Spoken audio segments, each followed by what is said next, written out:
მოგესალმები, ჩემო პატარა მსმენელო. მე ლია მასწავლებელი ვარ. დღეს წაგიკითხავ ზღაპარს მე შემიძლია. ანდრიასა და ანასტასიას ზღაპარი პასუხისმგებლობაზე. მას ყურადღებით მომისმინე. დილა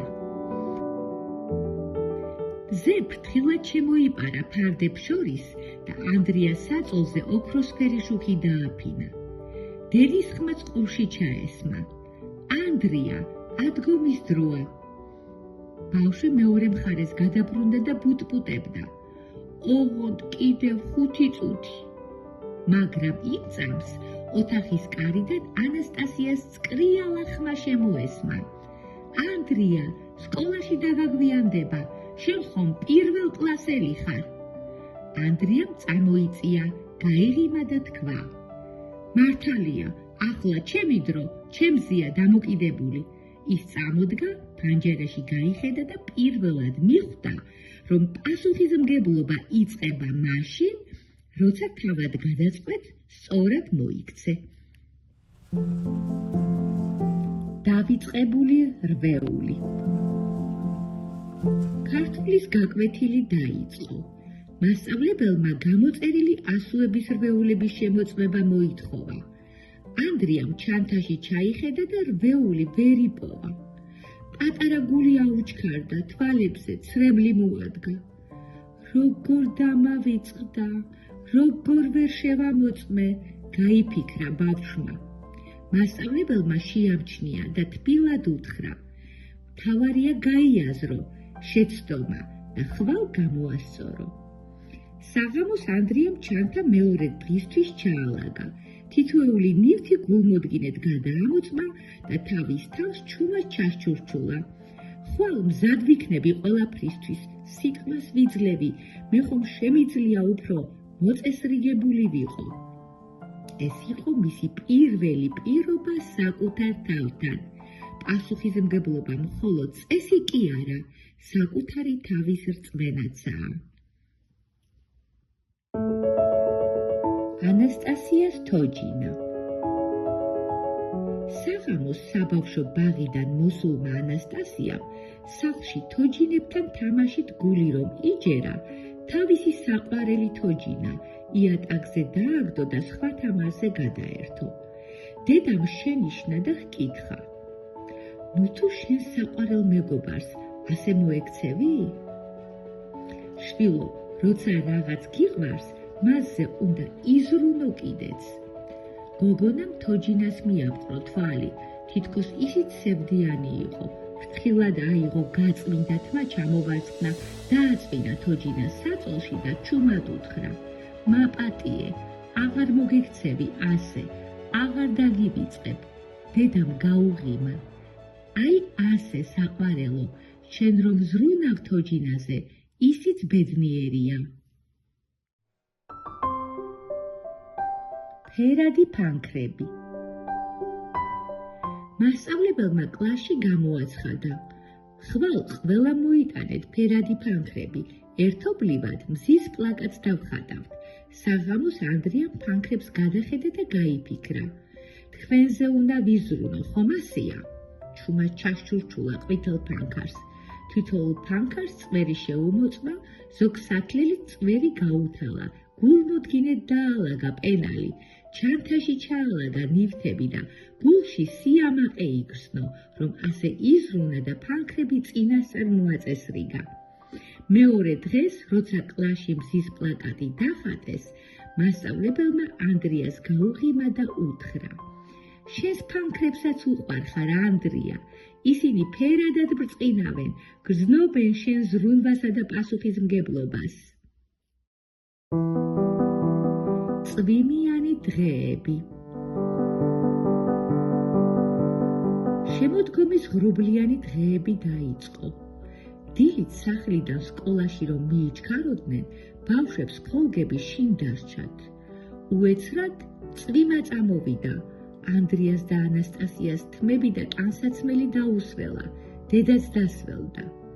დედამ შვიდად უთხრა: ჟუჟუნა წვიმა არაფერია, მაგრამ როცა წინასწარ არ ფიქრობ, რომ საჭიროა ქოლგა, ცუდია. ანდრიამ ჩუმად თავი დახარა. მეორე დღეს და-ძმამ საბავშვო ქოლგები თავად აიღეს და დედას უთხრეს: დღეს ჩვენ მზად ვართ, დედა, წვიმიანი ამინდისთვის. ის იყო ანდრიასა და ანასტასიას პირველი მზადყოფნის დღე. ბებოს ბაღი. ბებოს ეზოში ყვავილები სევდიანად გამოიყურებოდნენ. ბებომ წყნარად თქვა: ყვავილებსაც უყვართ ყურადღება, შვილებო. ანდრიამ და ანასტასიამ პატარა სარწყავები წყლით აავსეს და ყვავილები მორწყეს. მეორე დილას ლია ბებოს ბაღში ყვავილები ამაყად წამოშლილიყვნენ და თავს იწონებდნენ. ანდრიამ გაიფიქრა: თუ არ მოვუვლი, ყველაფერი კარგავს ფერს და სიცოცხლესო.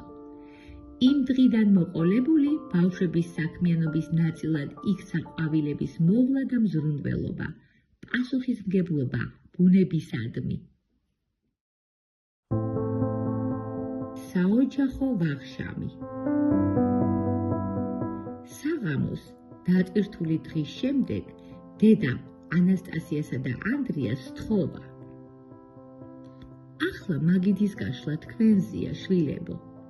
ანდრია ჩაფიქრდა, ანასტასიას გახედა, უჩვეულოდ მოეჩვენა დედის თხოვნა, მაგრამ ამ დროს მამის ხმა გაიგონა: ანდრია, დედა დაღლილია. თქვენ შეგიძლიათ რომ მიეხმაროთ, იშრომოთ და ვახშამიც უფრო გემრიელი გამოვა. და-ძმა მაშინვე დატრიალდა. თეფშები ქვედა კარადიდან გადმოიღეს, ხელსახოცები თეფშებთან დააწყეს და ცოტაოდენი პურიც მიიტანეს. მამაც მიეხმარა დედას, ცხელიწუნიანი მიიტანა სუფრაზე და მაგიდა გააწყო. ყველანი ერთად დასხდნენ სავახშმოდ. დედამ თქვა: მადლობა, რომ პასუხისმგებლობა აიღეთ და მომეხმარეთ. ჩვენი ოჯახი არის ერთი გუნდი და ყველამ ერთად უნდა ვიშრომოთ. ანდრიას არჩევანი. შაბათს მზიანი დილა გათენდა. ანდრია ანასტასიას დაჰპირდა, რომ დღეს სკოლაში არ მივდივარ და სადილის შემდეგ ლეგოთი ერთად ვითამაშოთო. მოგვიანებით მეგობარმა დაურეკა: ეზოში ჩამოდი, ბიჭები ფეხბურთის თამაშს ვაპირებთო. ანდრია ფანჯერასთან მივიდა, გარეთ ეზოს გადახედა და გაიფიქრა: თუ წავედი, ანასტასიას ეწყინება, რომ მოვატყუე, მე ხომ დავპირდი. ბიჭი ლეგოების სათამაშო ოთახში შებრუნდა და უთხრა დას: მოდი ლეგოები ჩვენი ციხე კოშკები ავაშენოთ. ანასტასია სიხარულით მოეხვია ძმას. ანდრიამ იგრძნო, რომ სიტყვისა და პირობის დაცვაც პასუხისმგებლობაა და თანაც ყველაზე რაინდული. მამის წერილი. კვირა დღეს მამა სახლიდან სამსახურის საქმეზე მივლინებაში მიდიოდა. მაგიდაზე წერილი დატოვა და ბავშვებს უთხრა: ეს თქვენია, როცა გინდეთ წაიკითხეთ, თქვა და გავიდა ოთახიდან.